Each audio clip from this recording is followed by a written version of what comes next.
Olá, bom dia para você. Seja bem-vindo a essa edição. Nós estamos ao vivo. Agora são 10 horas em ponto pelo horário de Brasília. E vamos juntos conferir os destaques do Brasil e do mundo desta sexta-feira? O ministro de Portos e Aeroportos, Márcio França, afirmou durante uma palestra na Universidade Estadual do Rio de Janeiro que o programa Voa Brasil poderá oferecer 1,5 milhão de passagens por mês por R$ 200. Durante o evento na Universidade Estadual do Rio de Janeiro, Márcio França deu mais detalhes sobre o programa Voa Brasil, que deve começar a partir de agosto. A ideia é que a iniciativa chegue na sua máxima capacidade em um ano. A estimativa do ministro é de 1,5 milhões de passagens por mês, mas para pessoas que não voaram nos últimos 12 meses. A iniciativa será limitada a 4 passagens por pessoa em um ano, sendo cada bilhete referente a um trecho. O ministro também confirmou a participação das empresas Latam, Gol e Azul no Voa Brasil. Segundo Márcio França, a implementação desse programa vai proporcionar que o país ganhe novos voos, principalmente para locais que atualmente não contam com muita procura. Ele disse que as companhias sugeriram a cobrança de até R$ 200 para qualquer trecho durante períodos de ociosidade, como março, abril, maio, agosto, setembro, outubro e novembro. Ainda de acordo com o ministro, o benefício será para voos que estiverem disponíveis nesses períodos, ou seja, o usuário não poderá escolher qualquer trecho. França informou que o programa não vai contar com investimento público e vai beneficiar as pessoas que não têm o hábito de voar.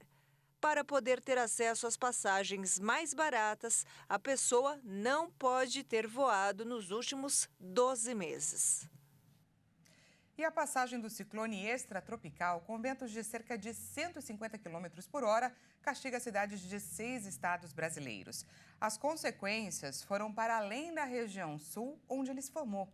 4 pessoas morreram, árvores foram arrancadas e milhares de pessoas ficaram sem luz. Também houve alagamentos em várias cidades. Vamos conferir.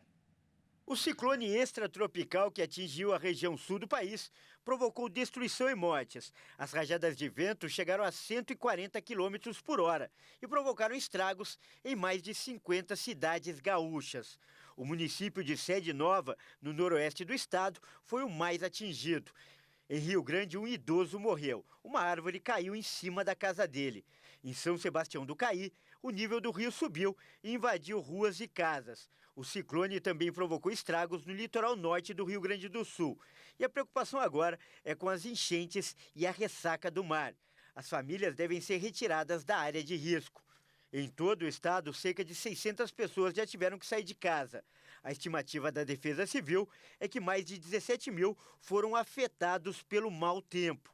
Pelo menos 15 rodovias do estado tiveram algum tipo de bloqueio por causa de deslizamentos de terra, quedas de árvore ou transbordamento de rios. Além disso, carros e até um caminhão quase foram levados pela força do vento. A cidade de Siderópolis, no sul catarinense, teve o registro das rajadas de ventos mais fortes, que chegaram a 157 km por hora. No estado foram registrados alagamentos e casas destelhadas.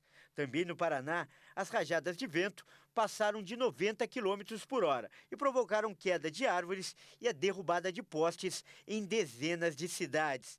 Cerca de 700 mil pessoas ficaram sem luz em algum momento.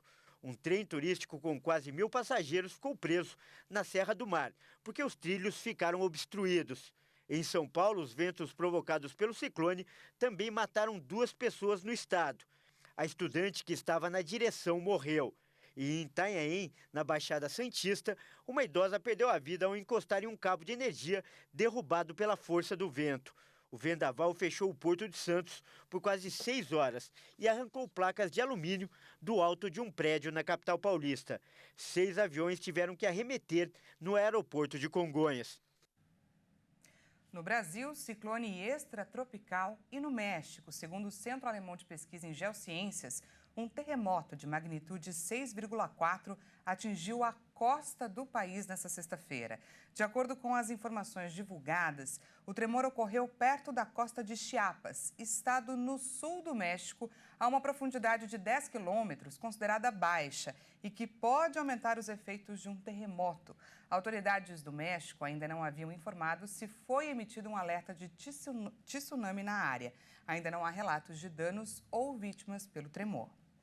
E na Argentina, a inflação acumulada em 12 meses no país chegou a 115,6%. A queda no índice mensal registrada em junho não é a primeira, já que em abril a inflação batia 8,4%. O movimento sinaliza uma desaceleração no ritmo da alta de preços na Argentina.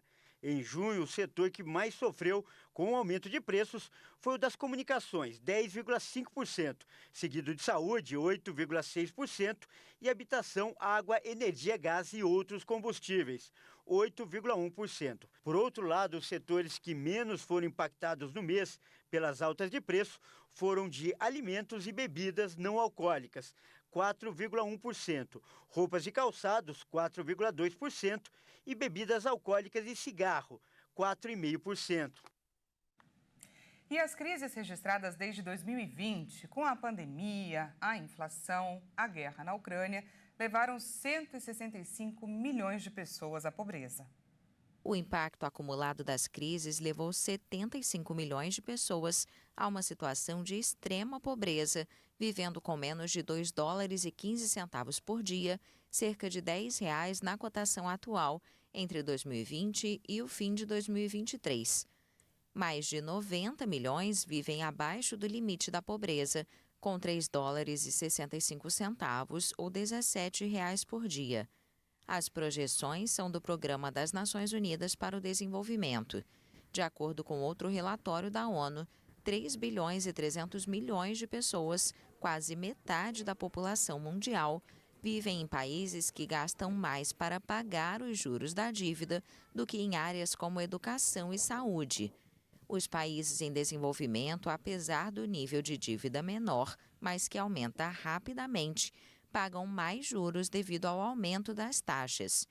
Diante do cenário, o PNUD pede uma pausa para destinar o pagamento das dívidas ao financiamento de medidas sociais destinadas a amortecer os efeitos dos choques econômicos. De acordo com cálculos do PNUD, retirar estas 165 milhões de pessoas da pobreza custaria 14 bilhões de dólares por ano, o equivalente a 0,009% do PIB mundial em 2022 e menos de 4% do serviço da dívida dos países em desenvolvimento. Essa edição fica por aqui. Muito obrigada pela sua companhia. E como a notícia não para aqui na HIT, daqui a pouco é o Kleber Werneck que chega com mais informações para você às 11 horas. Não perca. Até mais.